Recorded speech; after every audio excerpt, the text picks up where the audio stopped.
এই এলাকাটা একটু চর অঞ্চল।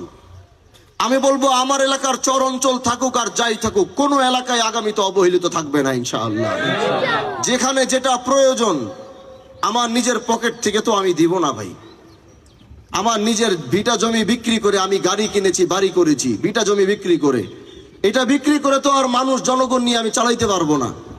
এদেশের হাজার হাজার ট্যাক্সের কোটি টাকা, হাজার হাজার কোটি টাকা, শত শত কোটি টাকা দেশে ডিস্ট্রিবিউশন করবে, প্রতিটা অঞ্চলে প্রতিটা আসনে সরকার দিবে।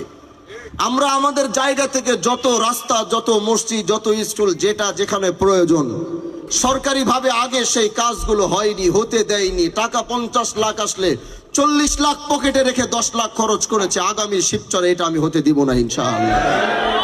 আগামী শিবচরে রাস্তা যত টাকা বাজেট হবে, অবশ্যই যে ঠিকাদার কাজ করবে কিছু তো তার লাভের প্রয়োজন আছে। তার যতটুকু লাভ না রাখলে হয় না, ততটুকু লাভ সে রেখে বাকিটুকু টাকা দিয়ে সে সুন্দরভাবে যদি রাস্তা করতে না পারে, তাহলে তো বিল পাস করা তো থাকবে আমাদের কাছে। যদি দেখবো যে রাস্তা নিয়ে দুর্নীতি হয়েছে, অপরাধ হয়েছে, দুর্নীতি করেছে, তাহলে সেই বিল আমরা পাস করব না।